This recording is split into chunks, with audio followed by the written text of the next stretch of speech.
Boyd in case 112657. This matter is on today for the defense to present its motion for new trial. Mr. Frazier. Your Honor, back on September, we filed a motion for new trial, also a motion for judgment of acquittal under Rules 33 and Rule 29 of the Tennessee Rules of Criminal Procedure. The first ground that we had filed under was that we stated that the evidence was insufficient to support a verdict of guilty on each count of the indictment. And I would like to outline at least our view of the weight of the evidence that... Let me tell you this just for your planning purposes. Given the scope and the nature of this case, this court is going to take this matter under advisement and issue a written order pertaining to the motion for new trial. So I just want you to bear that in mind while you present your argument. Yes, Your Honor. Thank you. In regards to the evidence, which actually I would say the state could attribute to the guilt of my client, we're looking at just a few things. I mean, there was a mountain of evidence in this case that showed what had happened as far as the death of Christian-Newsom and Miss Christopher. It's pretty clear, Your Honor, that the bulk of the state's evidence was attributable to LaMarcus Davidson as well as Mr. Coppins. DNA evidence was present, and it was irrefutable, Your Honor, as to what happened. We also had DNA evidence of Vanessa Coleman's involvement, particularly in the bindings that were used to bind Mr. Newsom. So I think it is clear that there was a great amount of physical and forensic evidence in this case.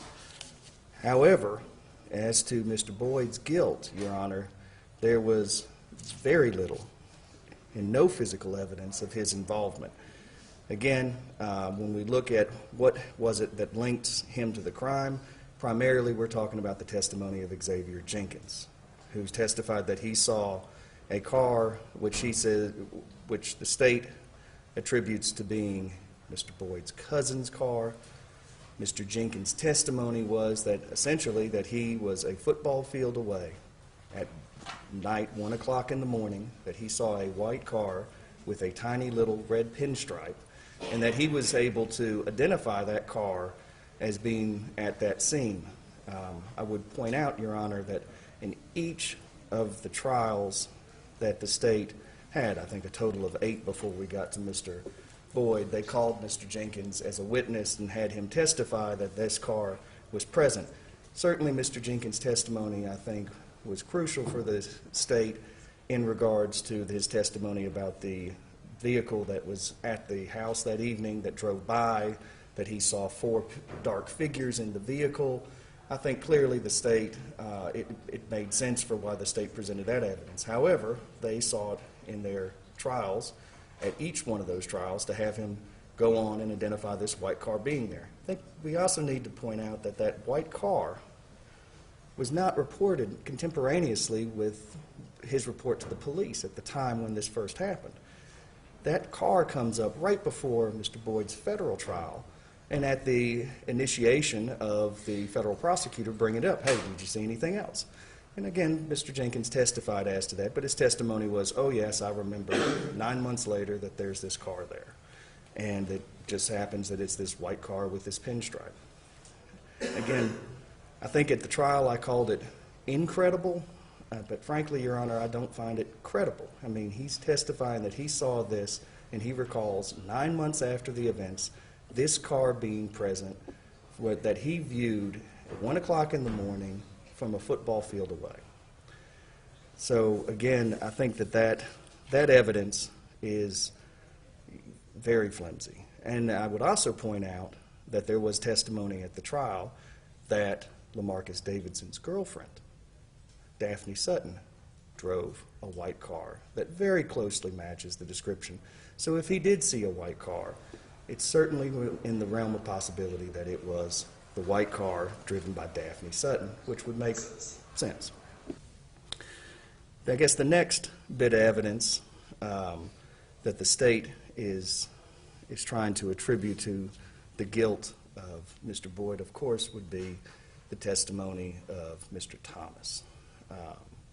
Again, Your Honor, quite frankly, Mr. Thomas's version of events, different from his statement previously, different from the statement that he gave to Investigator Childress, and, Your Honor, quite frankly, don't match up with physical evidence or any of the other testimonies in any of the other trials. Essentially, the state of Tennessee, in presenting these cases, has presented 5 different theories as to what happened. Some of these theories are mutually exclusive as to who was involved and who did what in their arguments to these various juries. I think this is going to be a problem at some point in time, but I would point out that, again, for a co-defendant's testimony, it has to be sufficiently corroborated, and we're submitting that it was, we don't feel that it was. I guess I will address just briefly the only physical evidence that links Mr. Boyd to anything that could be even considered a crime scene would be the holster that was found in his cousin's car. Again, that car was looked at carefully. In fact, we even in cross-examination elicited from the gentleman who blacklighted the vehicle that they looked at that car very carefully for any kind of physical evidence, and frankly they didn't find anything.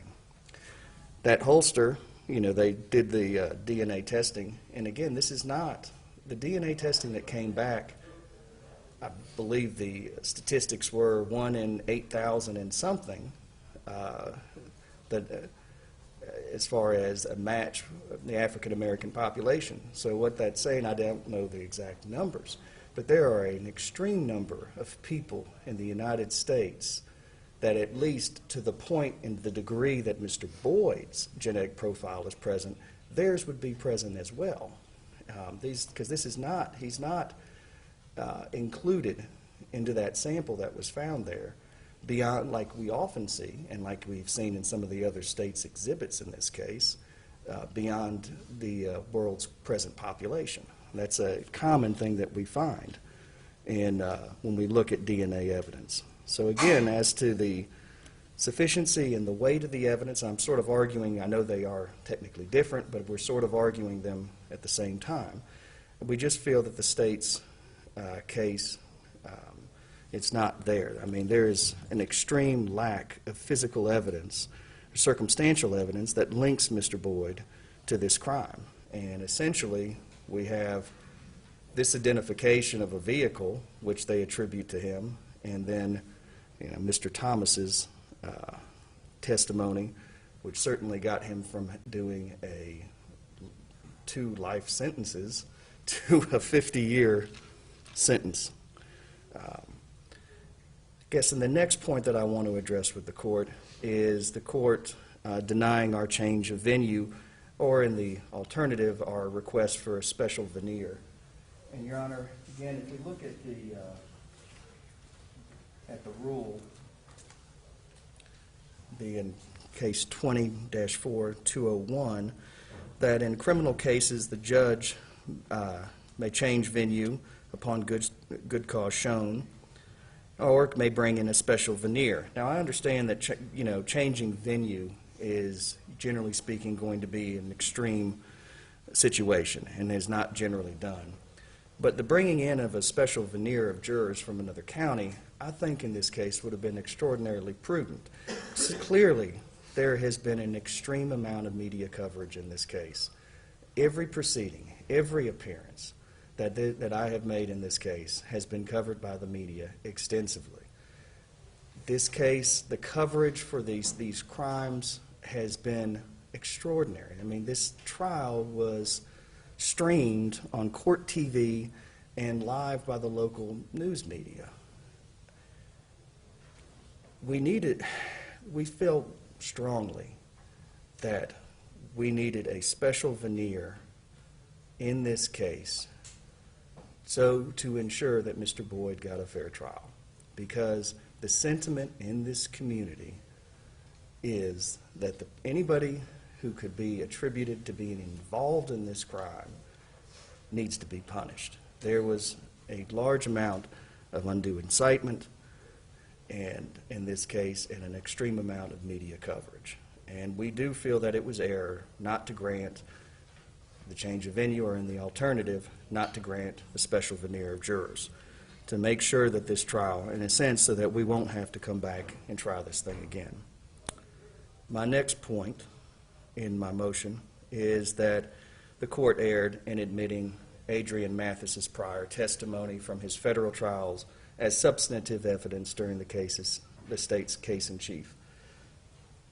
There's a couple of objections here. One of them is that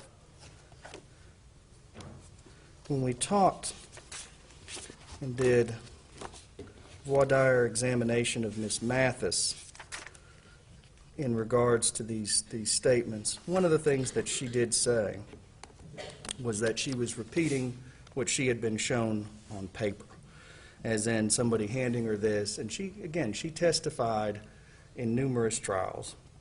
She also testified not just in the state trials, but she also testified in the federal trial. When the state first was talking with Ms. Mathis and trying to introduce the prior statements, we objected to the way that it was being presented and to how it was being admitted into evidence, and we did conduct a jury out hearing, which is contemplated by the rule.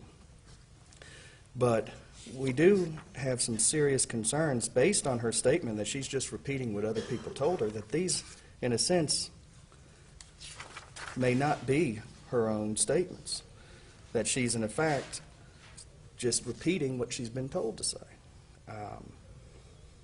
And then the way that they ultimately were admitted into evidence, obviously that was much later in the trial. It was not contemporaneous to where she, because the court's initial ruling at least, was that they weren't going to be allowed to present some of these statements, particularly I believe it was some of the state trials. Now, however, ultimately, towards the end of Mr. Boyd's trial, the state was allowed to introduce it as substantive evidence. And this is statements from the federal trial that came in. The court, I guess, in a sense, found that there was sufficient indicia of truthfulness in this particular statement and allowed it to come in. But we do feel that it was error to allow that testimony to come in as substantive evidence in the state's case in chief against Mr. Boyd. Your Honor, for these various errors, we are respectfully requesting that my client be acquitted and that he be granted a new trial in this case. Thank you. Briefly, I'll start, I guess, in reverse order with regard to Ms. Mathis. Of course, the court will recall when we got into the trial and it came to her testimony, and she surprised the state and the court, I guess, with her lack of memory or inability to recall and so forth.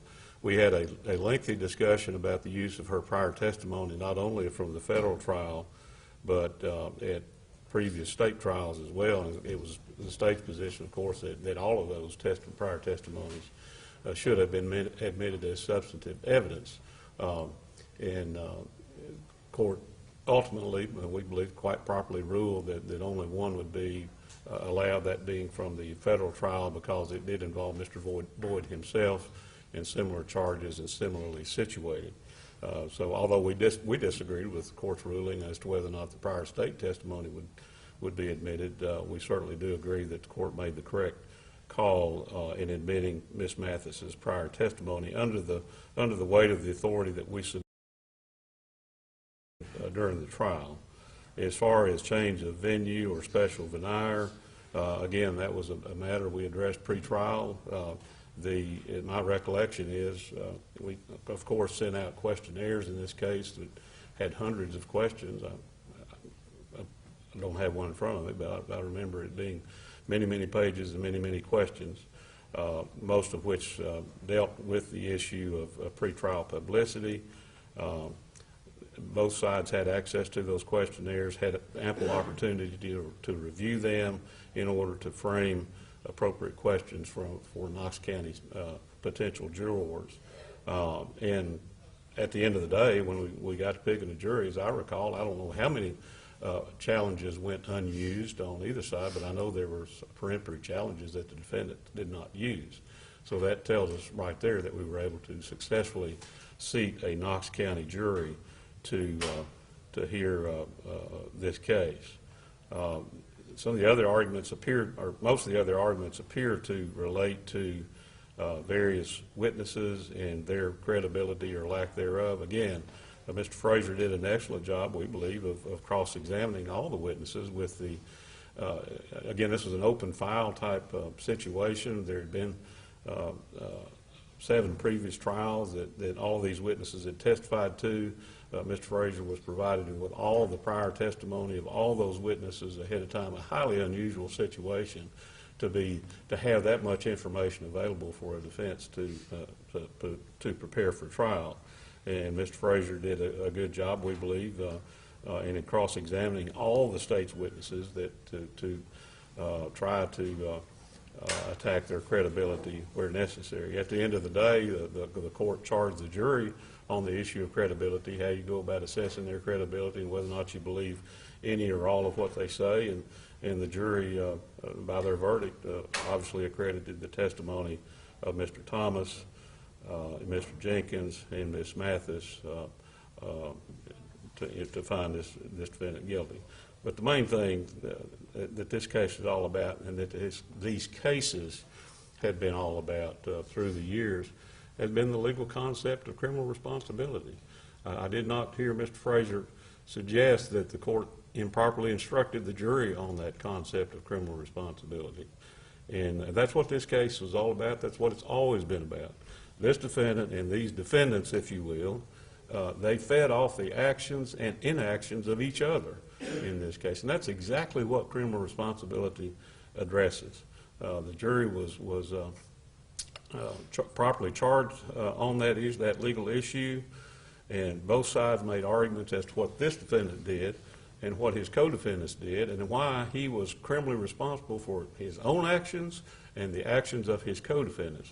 And the jury's verdict reflected that they understood that concept and applied it as the law requires.